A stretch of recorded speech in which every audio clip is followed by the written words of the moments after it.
Hey guys, how's it going?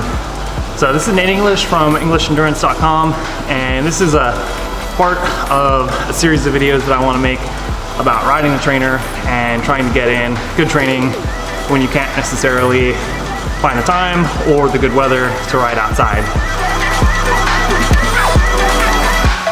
So just like when you go riding outside, anytime you're doing a good workout, you want to make sure you get a really good warm-up in. And even if your only goal is to get in some basic aerobic training and not necessarily to go really hard or do a hard workout, you still need to get a good warm-up. And going too hard right out of the gate isn't really going to get the most out of those efforts, and it's going to be more likely to create issues because you're not as flexible. And definitely anytime you get on the trainer, anytime you go out on the road, make sure you start off pretty comfortably and warm up and loosen up before you do anything hard.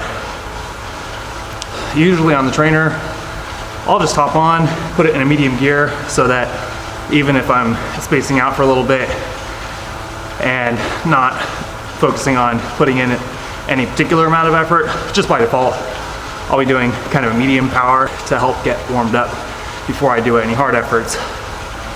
One nice thing about the trainer is that because you don't have a lot of wind chill keeping you cool, you tend to warm up a lot more quickly, especially in the winter time. If it's really cold out, even if you get bundled up, it might take you a long time to get warmed up.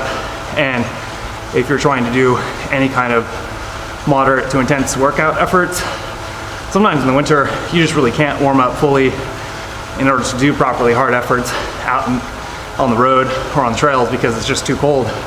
And you might be able to do moderate intensity efforts, or it might just take you a really long time and a really thorough warm-up before you're ready to do any hard efforts. But on the trainer, usually just 15 or 20 minutes in, you're breaking a good sweat. And no matter how hard you're trying to go, the most you'll ever need to get a really thorough warm-up is probably gonna be 25 to 30 minutes. And basically, to get a good warm-up, whether it's for a trainer workout or a ride out on the road, or you're getting ready to race and you're warming up on the trainer or on the road, you want to start off at a relatively comfortable conversational pace that's not hard, but it's steady enough that you're going to slowly get your heart rate up. You're going to slowly, start to break a sweat and get your muscles kind of warm and loose. And a lot of the warm-up benefits come from increased blood flow to your muscles and an increase in temperature because all of the enzymes that we use to burn fuel when we're riding operate best at pretty warm temperatures. So if it's 30 or 40 or even 50 degrees outside, your legs are not going to be super warm. So you want to make sure you get a good warm up in before you really try to go hard. So usually one of the hardest parts about riding an indoor trainer is just the fact that there's not much going on unless you come up with something to do. So, during the warm-up, there's not really any particular, intensity or like efforts that you're trying to do.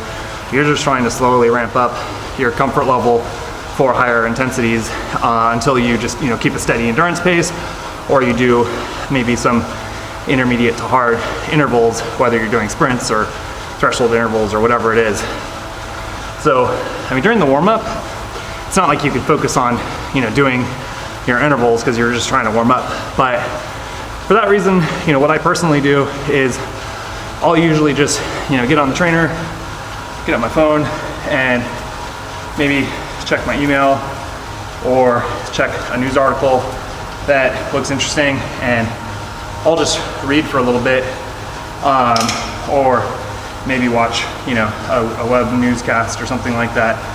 But anything that can help you, get distracted and just pass the time while you're warming up and getting your riding in is going to be great. Because the biggest thing is, when you're out on the road, it's easy to go riding for 2 or 3 hours or 5 hours if you want to, and you have friends to ride with because you see new things and you have a lot of terrain to deal with.